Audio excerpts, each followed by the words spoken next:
The magic of fast impressions. The 7-second rule. Hello. Welcome back to another episode of The Human Puzzle.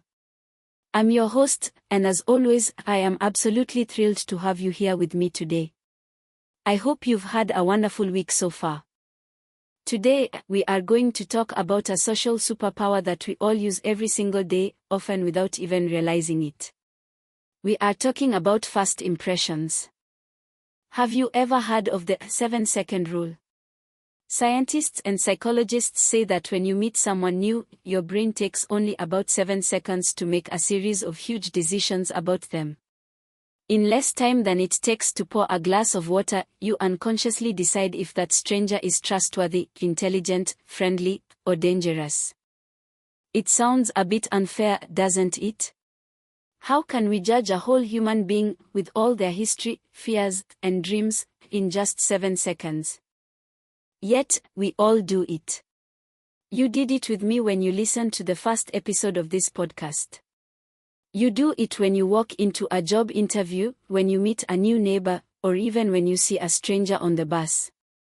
So, in this episode, we are going to look behind the curtain. Why is our brain so quick to judge? What actually makes a good first impression? And most importantly, if you make a terrible first impression, are you doomed forever, or can you actually fix it? Let's get into it. Why are our brains so fast? To understand why we judge people so quickly, we have to travel back in time. Way back. Thousands of years ago, our ancestors didn't live in safe cities with police forces and supermarkets. They lived in the wild. In that environment, quick thinking was the difference between life and death.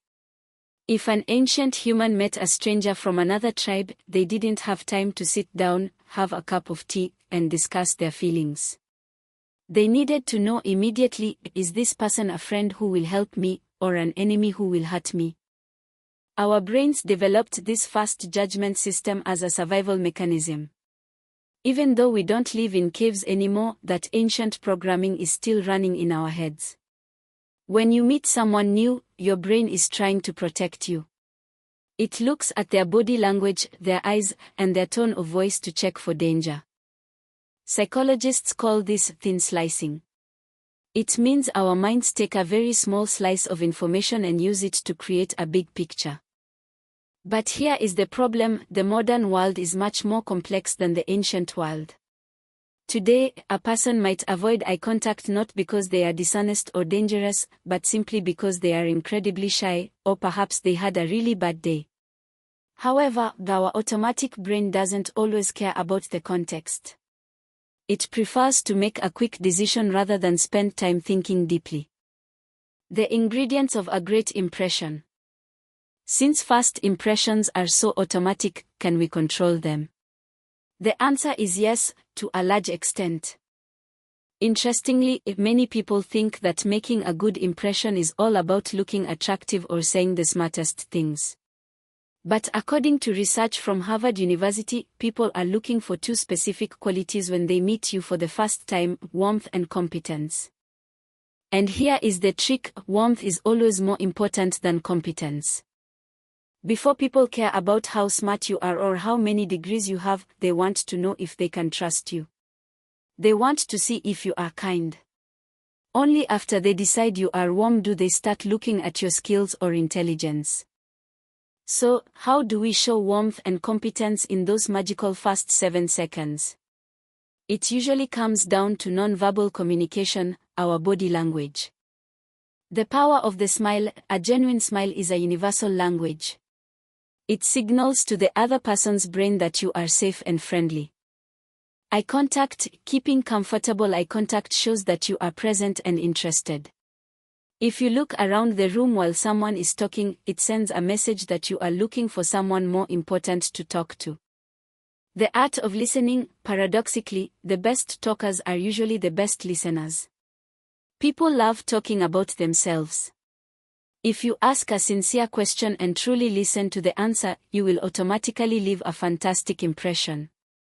Think about it this way: people might forget exactly what you said or what you wore, but they will never forget how you made them feel. The danger of the halo effect and how to fix a mistake. Now, let's talk about the dark side of first impressions. There is a famous psychological phenomenon called the halo effect. This happens when we notice one positive quality about a person, and because of that, we assume everything else about them is perfect too. For example, if someone is very well dressed and attractive, our brain automatically assumes they are also honest, intelligent, and kind. This is a cognitive bias, a shortcut our brain takes, and it can often lead us to make mistakes about people's true character. The opposite is also true.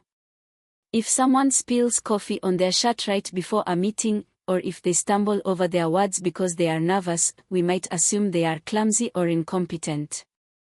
This brings us to the big question: can a bad first impression be changed? The short answer is yes, but it takes time and effort. Once our brain forms an opinion about someone, it likes to be right. It will actively look for evidence to support that opinion. This is called confirmation bias. If you want to fix a bad first impression, you have to break that bias. You can do this by being consistent. If you accidentally seemed cold or distant during your first meeting, you need to show extra warmth and helpfulness in your next few interactions. Over time, the other person's brain will realize, oh, wait. My first judgment was wrong. This person is actually very nice. Another great tool is humor and honesty. If you know you messed up, you can simply say, hey, I'm sorry if I seemed a bit distracted last week. I was dealing with a stressful situation, and I don't think I was being my true self. This level of honesty is incredibly refreshing, and it instantly builds trust. Give others a second chance. As we close today's episode, I want to invite you to try an experiment this week. Yes, try to be mindful of the impressions you are making on others, smile a bit more, listen a bit deeper. But more importantly, I want you to challenge your own brain. The next time you meet someone new and your mind immediately labels them as boring, arrogant, or annoying, within the first 10 seconds, pause for a moment.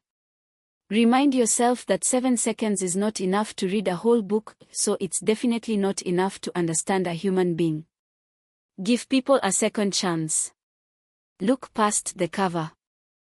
Thank you so much for joining me today on The Human Puzzle.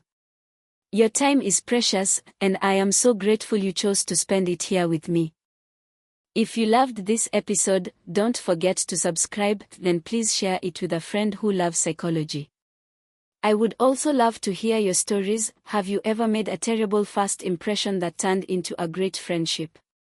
Drop your stories in the comment section. Until next time, keep your mind open, be kind to strangers, and remember, everyone you meet is fighting a battle you know nothing about. Goodbye for now.